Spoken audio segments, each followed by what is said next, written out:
My interview with Iranian President Mahmoud Ahmadinejad. It turned out to be a feisty one. The president seemed to relish the give and take, which produced some startling and surreal moments. He even suggested at one point that Osama bin Laden is living quietly in Washington, D.C., home to the powerful woman he called Iran's enemy. You called Secretary of State Clinton an enemy of Iran. Do you consider President Obama an enemy of Iran as well? I consider that there is a difference between Mr. Obama and Mrs. Clinton, but I'd like to ask, is Mrs. Clinton a friend of Iran in your opinion, as an American? In your mind, do you think she's a friend of ours? I believe that Secretary of State Clinton is a friend of the Iranian people. I believe she is opposed to some actions of the Iranian government, specifically the development of nuclear enrichment, which could lead to a weapons program in the future. Very well. We are friends of the American people. But if the United States stores several thousand nuclear bombs, threatens others, interferes in other countries' affairs, I would say these are actions that we're opposed to. Does that turn us into an enemy of the American people, or the enemy of the wrong policies adopted by some authorities?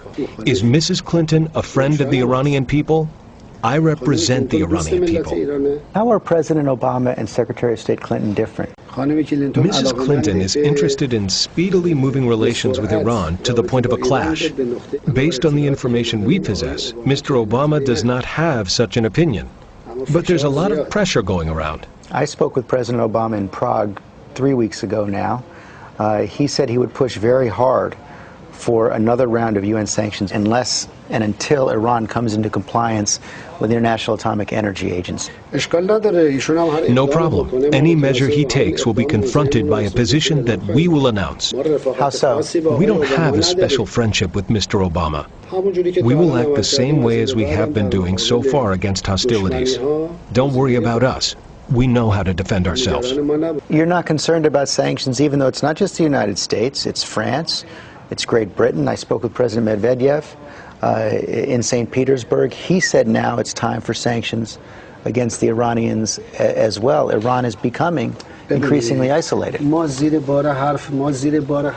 will not accept something that's being forced upon us. The issue that 3 or 4 countries possess a nuclear bomb and want to prevent the others from its peaceful nuclear energy goals, it is in violation of laws and against justice, and we will not accept it. Therefore, let's put it aside. This is not something that by threatening Iran or putting pressure on Iran will force Iran to change its positions. This is not something that will work. Its time has passed. For them, it is better to cooperate with Iran according to the laws. But Mr. President, do you understand? According to justice and on the basis of friendship. You talk about international law, you talk about principles of justice and friendship. Do you understand how so many in the world community cannot take your statements at face value about nuclear weapons? You say you don't want nuclear weapons when you've refused to comply with the guidelines set out by the International Atomic Energy Agency. 118 member states of the non-aligned movement have declared their support for Iran's position.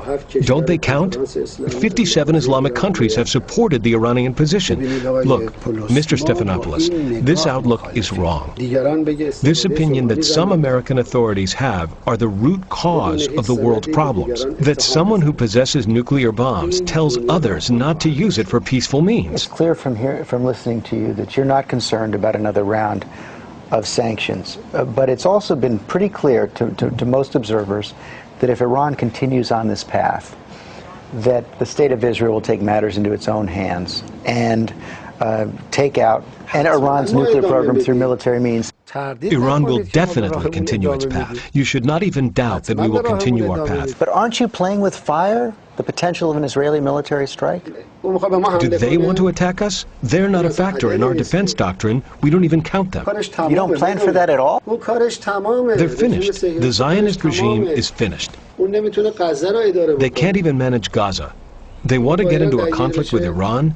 Everybody knows about this, and I'm surprised that you as a professional journalist don't know. All world politicians know about it. So you're not... The Zionist regime can't manage Gaza. Do they want to get into a conflict with Iran? One final question. There's a new documentary out that says that Osama bin Laden is living in Tehran. Is Osama bin Laden in Tehran? واقعا سوال تو خیلی خنده‌دار. Your question is laughable. Why? The U.S. government has invaded Afghanistan in order to arrest bin Laden. They probably know where bin Laden is. If they don't know where bin Laden is, why did they invade? First, they invaded. Then they tried to find out where he is. Is that logical? Do you think this is logical? What I think is that you didn't answer my question. Is he in Tehran or not? Our position is quite clear. Some journalists have said bin Laden is in Iran. These words don't have legal value. Our position towards Afghanistan and against terrorism is quite clear. Is it true or not? Maybe you know, but I don't know. I'm asking you, you're the president of Iran. I don't know such a thing. You are giving news which is very strange. So let me ask it a different way. If you did know that Osama bin Laden was in Tehran, would you show him hospitality? Would you expel him? Would you arrest him? I heard that Osama bin Laden is in Washington, D.C. No, you didn't. Yes, I did. He's there because he was a previous partner of Mr. Bush. They were colleagues, in fact, in the old days. You know that. They worked together. Mr. bin Laden never cooperated with Iran, but he cooperated with Mr. Bush. I'll ask one more time and then I'll let you go. If you knew that Osama bin Laden was in Tehran, which you say you don't, if you knew, would you expel him? Would you arrest him? Would you show him hospitality? Our borders are closed to the illegal entry of anyone.